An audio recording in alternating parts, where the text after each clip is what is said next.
कृष्णचंद गांधी सरस्वती विद्या मंदिर द्वारा आयोजित की जा रही इन वीडियो क्लासेज में आपका हार्दिक स्वागत है।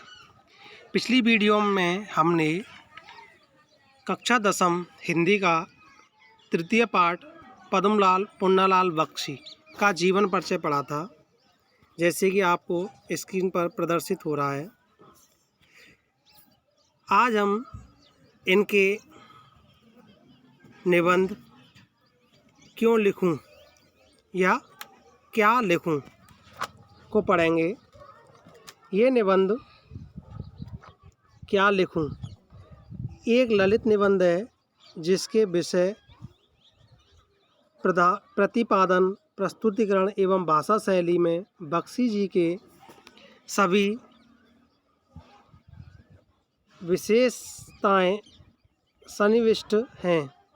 इस निबंध की उत्कृष्टता के दर्शन उस समन्वित रचना शैली में होते हैं, जिसके अंतर्गत लेखक ने दो विषयों पर निबंध की विषय सामग्री प्रस्तुत करने आदि का संकेत ही नहीं दिया, वरन संक्षिप्त में उन्हें प्रस्तुत भी कर दिया। इस निबंध को पढ़कर निबंध के संबंध में जॉनसन की युक्ति स्मरण हो आती है।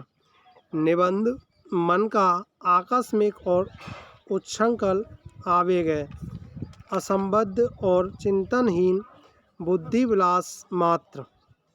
इसमें बख्शी जी ने बताया कि अच्छे निबंध के लिए लेखक को ठीक विषय का चुनाव करना चाहिए।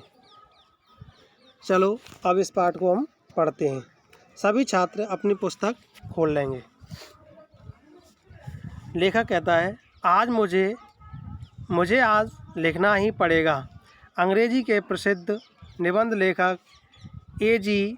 गार्डिनर का कथन है कि लिखने की एक विशेष मानसिक स्थिति होती है। उस समय मन में कुछ ऐसी उमंग सी उठती है, हृदय में कुछ ऐसी स्फूर्ति सी आती है, मस्तिष्क में कुछ ऐसा आवेग सा उत्पन्न होता है कि लिखना ही पड़ता है। उस समय विषय की चिंता नहीं रहती। कोई भी विषय हो, उसमें हम अपने हृदय के आवेग को भर ही देते हैं। हेड टांगने के लिए कोई भी खूंटी काम दे सकती है, उसी तरह अपने मनोभावों को व्यक्त करने के लिए कोई भी विषय उपयुक्त है।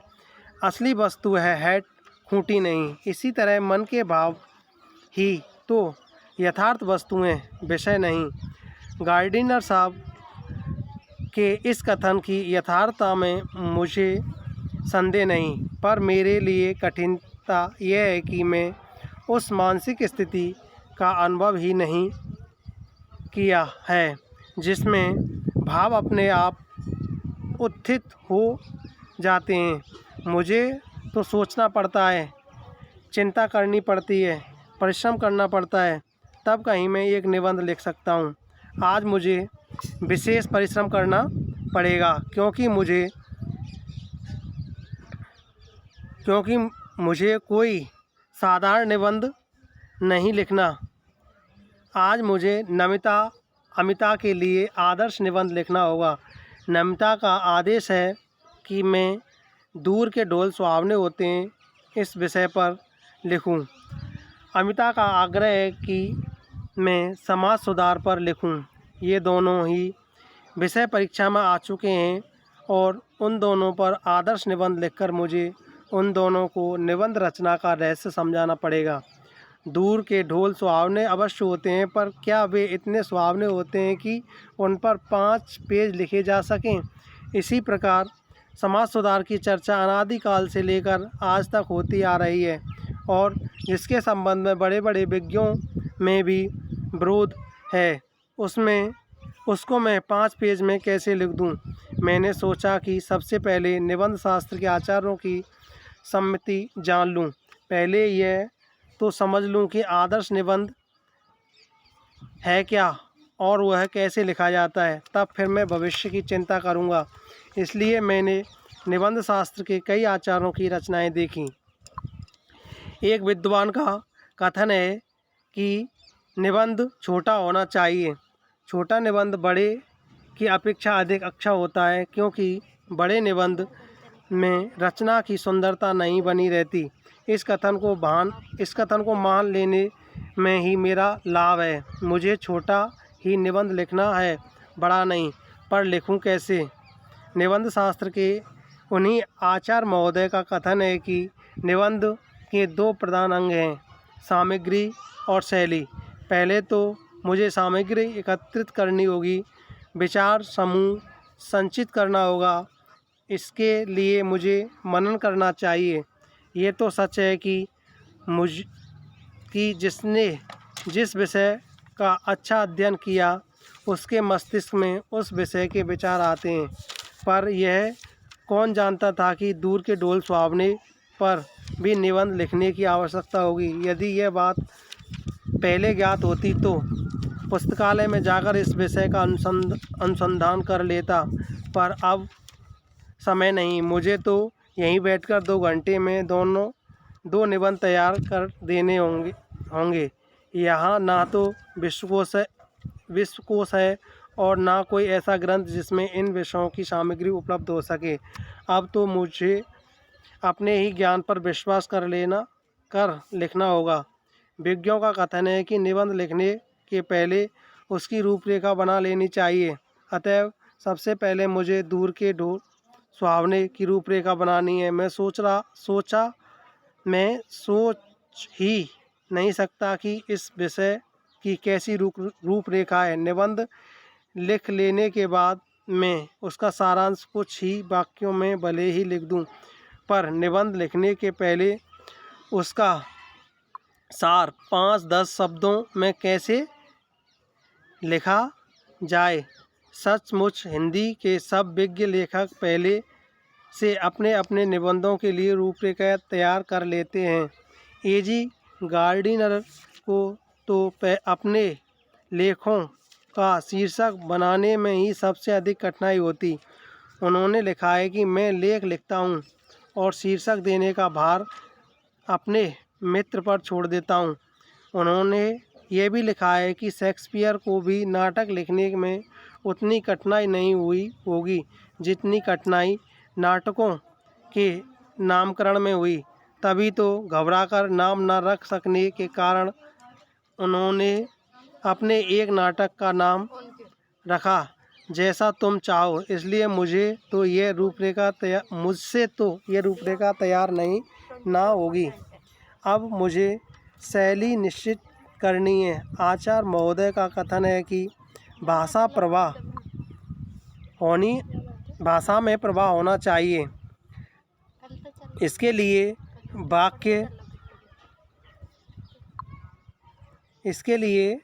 वाक्य छोटे छोटे हों पर एक दूसरे से संबद्ध हों। ये तो बिल्कुल ठीक है। मैं छोटे छोटे वाक्य अच्छी तरह लिख सकता हूँ, पर मैं हूँ मास्टर। कहीं नमिता और अमिता ये ना समझ बैठे कि मैं ये निबंध बहुत मोटी अकल वालों के लिए लिख रहा हूँ। अपनी विद्वता का प्रदर्शन करने के लिए, अपना गौरव स्थापित करने के लिए यह आवश्यक है कि वाक्य कम से कम आधे पृष्ठ में तो समाप्त हो। बाणभट्ट की कादंबरी में ऐसे ही वाक्य लिखे हैं। वाक्यों में कुछ अस्पष्टता भी चाहिए, क्योंकि ये अस्पष्टता या दुर्बोधता गंभीर ला देती है। इसलिए संस्कृत के प्रसिद्ध कवि श्रीहर्ष ने जानबूझकर अपने काव्य में ऐसी गुत्थियाँ डाल दी हैं जो अज्ञों से ना सुल सकें, और सेनापति ने भी अपनी कविता मूढ़ों के लिए दुर्बोध कर दी है। तभी तो अलंकारों, मुहावरों और लोकोक्तियों का समावेश भी निबंधों के लिए आवश्यक बताया जाता है। तब क्या किया जाए? अंग्रेजी के निबंधकारों ने एक दूसरी पद्धति को अपनाया है। उनके निबंध इन आचारों कसौटी पर भले ही खरे सिद्ध ना हों, पर अंग्रेजी साहित्य में उनका मान अवश्य है। उस पद्धति के जन्मदाता मॉन्टेन समझे जाते हैं। उन्होंने स्वयं को कुछ देखा, सुना और अनुभव किया, उसी को अपने निबंध में लिपिबद्ध कर दिया। ऐसे निबंधों की सबसे बड़ी विशेषता यह है कि वे मन की स्वच्छंद रचनाएं हैं। उनमें ना कवि की उदात्त कल्पना रहती है, न आख्यायिका लेखक की सूक्ष्म दृष्टि और न विज्ञों की गंभीर तर्कपूर्ण विवेचना। उनमें लेखक की सच्ची अनुभूति रहती है। उनमें उसे सच्चे भाव की सच्ची अभिव्यक्ति होती है। उसमें उसका उल्लास रहता है। ये निबंध तो उस मानसिक स्थिति में लिखे जाते हैं जिसमें न ज्ञान की गरिमा रहती है, न कल्पना की महिमा, जिसमें हम संसार को अपनी ही दृष्टि से देखते हैं और अपने ही भाव से ग्रहण करते हैं। तब इस पद्धति का अनुसरण कर मैं भी क्यों ना निबंध लिखूं, पर मुझे तो 2 निबंध लिखने होंगे। मुझे अमीर खुसरो की एक कहानी याद आई। एक बार प्यास लगने पर वे एक कुएं के पास पहुँचे। वहाँ 4 औरतें पानी भर रही थीं। पानी मांगने पर पहले उनमें से एक ने खीर पर कविता सुनने की इच्छा प्रकट की, दूसरी ने चरखे पर, तीसरी ने कुत्ते पर और चौथी ने ढोल पर। अमीर खुसरो प्रतिभावान थे। उन्होंने एक ही पद्य में चारों की इच्छा की पूर्ति कर दी। उन्होंने कहा, खीर पकाई जतन ते, चरखा दिया चलाए, आया कुत्ता खा गया, तू बैठी ढोल बजाए। मुझ में खुसरो की प्रतिभा नहीं, पर उनकी इस पद्धति को स्वीकार करने में मेरी कठिनाई आधी रह जाती है। मैं इस निबंध में इन दोनों विषयों का समावेश कर दूंगा। एक ही डेले से 2 चिड़िया मार लूँगा।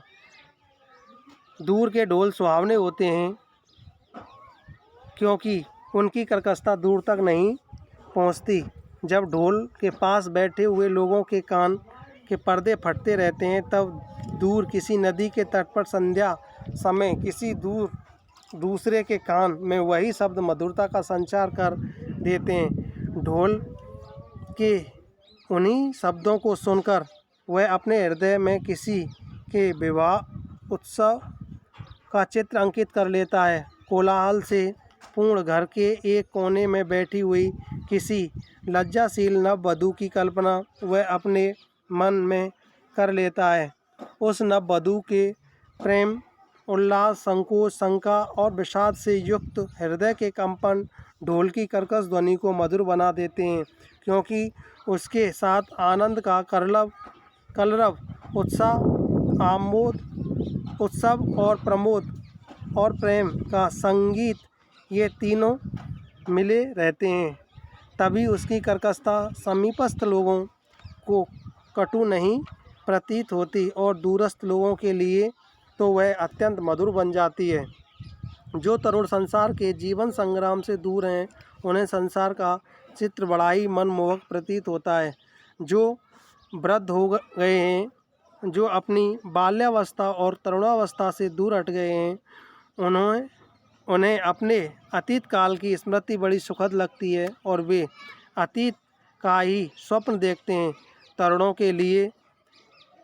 के लिए जैसे भविष्य उज्जवल होता है, वैसे ही वृद्धों के लिए अतीत वर्तमान से दोनों को असंतोष होता है।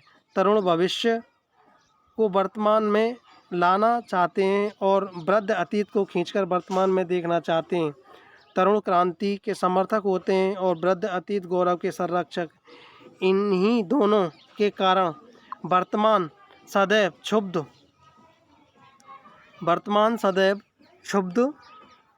और इसी से वर्तमान काल सदैव सुधारों का काल बना रहता है। मनुष्य जाति के इतिहास में कोई ऐसा काल नहीं हुआ जब सुधारों की आवश्यकता ना हुई हो। तभी तो आज तक कितने ही सुधारक हो गए, पर सुधारों का अंत कब हुआ? भारत के इतिहास में बुद्ध, महावीर, नागार्जुन, शंकराचार्य, कबीर, नानक, राजा राममोहन राय, स्वामी दयानंद और महात्मा गांधी में ही सुधारों सुधारकों की गणना समाप्त नहीं होती। सुधारकों का दल नगर नगर गांव गांव में होता है। ये सच है कि जीवन में नए नए क्षेत्र उत्पन्न होते जाते हैं और नए नए सुधार हो जाते हैं। ना दोषों का अंत है और ना सुधारों का। जो भी सुधार थे वही आज दोष हो गए हैं और उन सुधारों का फिर नव सुधार किया जाता है। तभी तो ये जीवन प्रगतिशील माना गया है। हिंदी के प्रगतिशील साहित्य का निर्माण हो रहा है। हिंदी में प्रगतिशील साहित्य का निर्माण हो रहा है। उनके